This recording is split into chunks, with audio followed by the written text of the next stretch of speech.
Ladies and gentlemen, our country is currently facing a grave threat. No, it doesn't look like this. It's something far, far worse. Political polarization. Political polarization is the divergence of political attitudes towards ideological extremes. Now, if you haven't taken Mr. Way's class yet and you don't understand a word I just said, allow me to explain. So the United States has a two-party system made up of Democrat and Republican. So along with these parties, there's ideologies.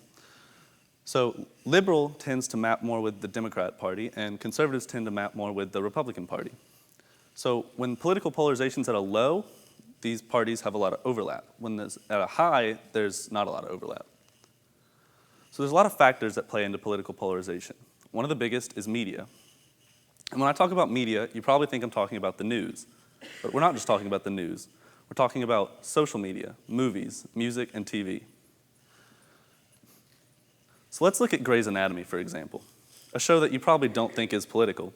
And I didn't think it was either. Honestly, I've never even seen the show, but I was reading an article the other day, and this woman was complaining about the show, saying that she stopped watching it because she watched one episode that she believed supported gun control. She said, "They're ruining our TV shows." Now, when she says they, she's creating an enemy. This us and them mentality can be very dangerous in politics. It leaves very little room for compromise, and it can be really dangerous. So when she says us and them, she's creating that enemy again. So conservatives poke fun at liberals, and liberals poke fun at conservatives, and we see this in the media all the time. But why is it a problem? So let's look at an example. Samantha Bee has a comedic news show in which one episode she sent an interviewer to a conservative Christian convention, and then the interviewer sent the answers back to her, and she criticized and made fun of them because of their beliefs. In the same vein, yes, that's the guy from the meme, conservative comedian Steven Crowder went to a feminist panel dressed up as a woman and interviewed people there and made fun of their beliefs. So this is fun for the people watching, but it's not fun for the people being laughed at and humiliated for having different beliefs. So speaking of beliefs, beliefs are something that are very hard to change. People don't like having their beliefs challenged, and oftentimes we really only like to interact with things that uphold our beliefs. People see what they want to see.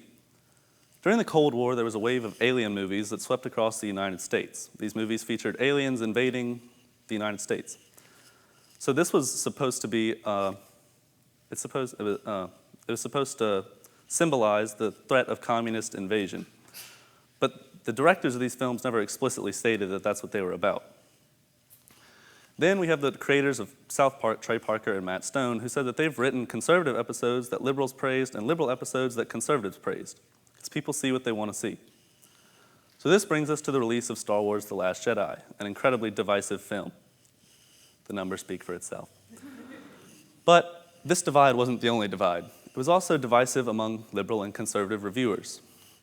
So I read a liberal review, and I read a conservative review, and the reviewer said that the film sacrificed meaningful character development for social justice points. Then I read a liberal review, and the reviewer praised the film for its critique of capitalism. I think he said something like, the delicious irony of a film criticizing capitalism and being produced by a corporate behemoth like Disney. Anyway, so that takes us to this. For some people, this issue extends far beyond some fantasy world. The person on the left is Nick Sandman, a student at Covington Catholic High School who was attending the March for Life rally with his peers, all clad in similar MAGA caps. The person on the right is Nathan Phillips, a Native American political activist who was attending the Indigenous Peoples March around the same place. So I could try to explain to you what was happening here, but I don't really know, and none of us really know. We weren't there. So it's all left up to perception. And we all probably have different perceptions of what's going on.